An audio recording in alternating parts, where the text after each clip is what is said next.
Hello everyone and welcome to my podcast Raw in Wonderland. I'm so happy you're here with me again. Today we're diving into an inspiring book by one of my favorite authors, Adam Grant. His book, The Originals: How Non-Conformists Move the World. This book explores the world of creativity, innovation, and standing out in a world that often celebrates fitting in. If you ever wondered how to embrace your inner originality and make an impact, this episode is for you. In The Originals, Adam Grant discusses how individuals and groups bring unique ideas to life and challenge the status quo. He explores stories of innovators, entrepreneurs, and trailblazers who weren't afraid to think differently, even if it meant facing resistance. But what really stood out to me were the lessons about how originality isn't just about being wildly creative or different. It's about having the courage to act on your ideas and the wisdom to improve them along the way. Let's explore what it means to be an original and how we can all unlock our creative potential. Let's look at the reflections and key lessons from the book. The book says procrastination can be productive. Now, this one might surprise you. Adam Grant talks about how moderate procrastination can actually boost creativity. He cites how giving your brain time to wander and make connections can lead to more innovative ideas. As someone who enjoys long walks by the sea, this really resonated with me. Those moments of letting my mind roam freely often bring the best ideas. But, and this is really important, procrastination should have boundaries. It should be intentional and included in a plan. Think of it as structured procrastination, where you give yourself a set amount of time to step back, reflect, or explore other things.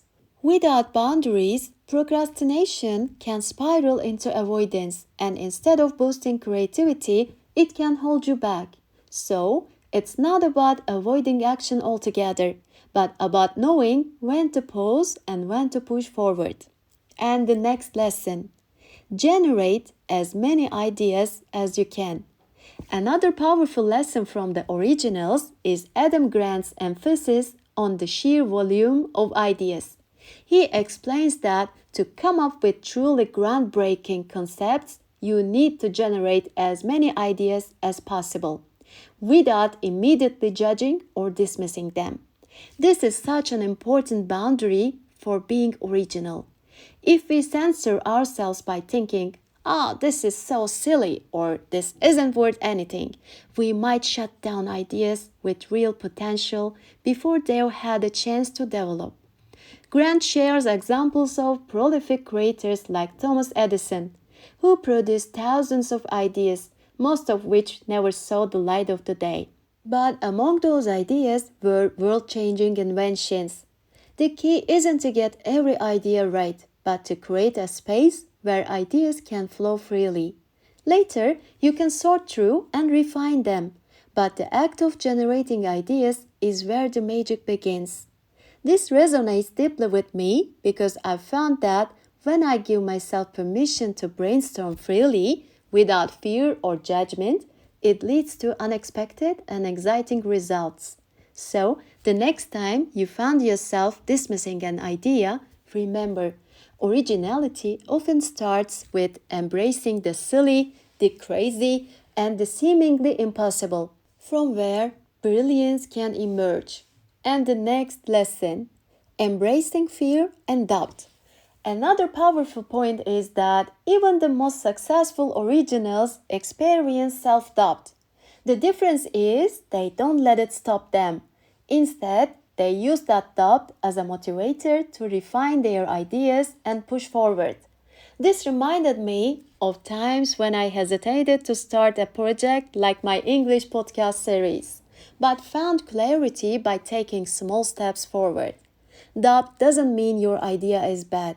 It's a sign you care enough to make it better. And the next key lesson: challenge the default.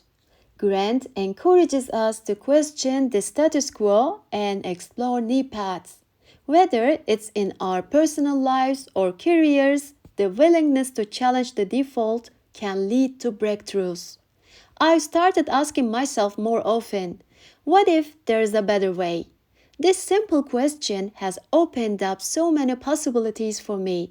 Challenging the default isn't about being rebellious, it's about being curious enough to seek a better solution.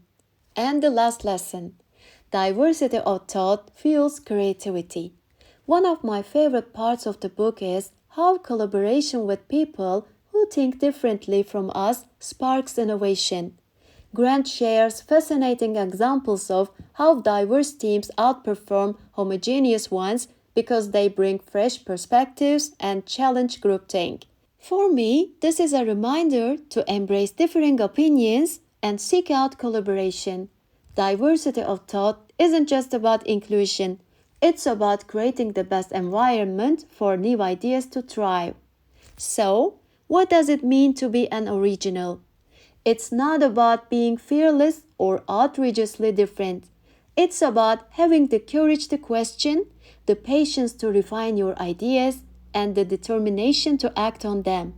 Whether you're working on a creative project, launching a new idea, or simply looking to make a positive change in your life, remember that originality isn't reserved for a select few.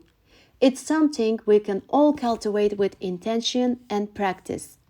Thank you for joining me on this journey through the originals. And I hope it inspired you as much as it did for me. Until next time, stay curious, stay kind, and dare to be an original. Bye, guys!